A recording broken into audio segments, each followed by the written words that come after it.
കാത് കുത്തിയവൻ പോയാൽ കമ്മലിട്ടവൻ വരും. കേരള ബ്ലാസ്റ്റേഴ്സിനെ കുറിച്ച് തള്ളാൻ വേണ്ടി ഞാൻ ഏറ്റവും കൂടുതൽ ഉപയോഗിച്ചിരിക്കുന്ന ഡയലോഗുകളിൽ ഒന്ന് ഇതാണ്.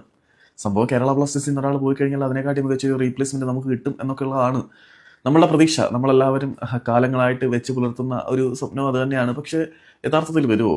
ആദ്യ സീസണിൽ കേരള ബ്ലാസ്റ്റേഴ്സിന് വേണ്ടി കളിച്ച കനേഡിയൻ താരമായിട്ടുള്ള ഇയാൻ ഹ്യൂമിന് പകരം നിൽക്കുന്ന ഒരു താരം നമുക്ക് വരാൻ എത്ര കാലമെടുത്ത്?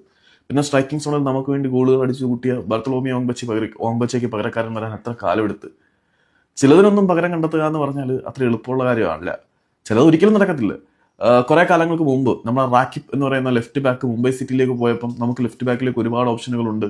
കാതുകുത്തിയാൻ പോയാൽ കമലിട്ടാൻ വരും എന്ന് പറഞ്ഞ് നമ്മൾ തള്ളിയതാണ്. പക്ഷെ റാക്കിബിന് ചേർന്ന ഒരു മികച്ച ലെഫ്റ്റ് ബാക്കിനെ പിന്നീട് ഇതുവരെ നമുക്ക് കിട്ടിയോ? എന്തിനേറെ പറയുന്നു, കഴിഞ്ഞ സീസണിന് മുമ്പ് ജീക്സൺ സിംഗ് രാജ കേരള ബ്ലാസ്റ്റേഴ്സ് വിട്ടുപോയപ്പം അതിനെ പറ്റിയൊരു റീപ്ലേസ്മെന്റിനെ നമുക്ക് കിട്ടിയിട്ടുണ്ടോ? എല്ലാത്തിനും പകരം കിട്ടും എന്നുള്ളതൊക്കെ നമ്മളെ വർഷങ്ങളായിട്ട് പറഞ്ഞു പഠിപ്പിച്ച ഒരു ചതി മാത്രമാണ്, അല്ലാതെ വേറെ ഒന്നുമല്ല. ഇപ്പം അഡ്രിയാൻ ലൂണയും പറഞ്ഞ് പുറത്തേക്ക് വിടുകയാണ്.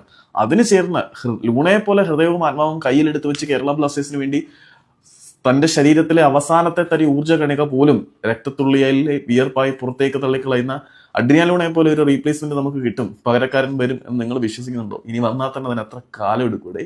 മാർക്കോ ലെസ്കോവിച്ചിന് ചേർന്ന ഒരു പകരക്കാരനെ നമുക്ക് കിട്ടിയോ? ഓക്കെ, ആദ്യത്തെ സീസണിൽ സെഡ്രിക് ഹെമ്പർത്തും ആയിരുന്നു. ഹെങ്ബർത്തിന് ശേഷം പകരക്കാരൻ വരുന്നത് പിന്നെ ആരൺ ഹ്യൂസ് ആണ്. ഹ്യൂസ് ഒറ്റ സീസൺ, ഹ്യൂസിന് ഒരു പകരക്കാരൻ പിന്നെ വന്നിട്ടുണ്ടോ? പിന്നെ വന്ന് നമ്മുടെ മാർക്കോയാണ്. പകരക്കാരൻ വരാൻ എത്ര കാലം എടുക്കും? ഇനി കിട്ടുമോ എന്നുള്ളതൊക്കെയുള്ള സംശയം തന്നെയാണ്. അപ്പോഴും നമ്മളിങ്ങനെ വെറുതെ പ്രതീക്ഷിച്ച് ഒരിക്കലും മുറവണങ്ങാത്ത ട്രൂമകൾ ഏറ്റുവാങ്ങിക്കൊണ്ടിരിക്കും.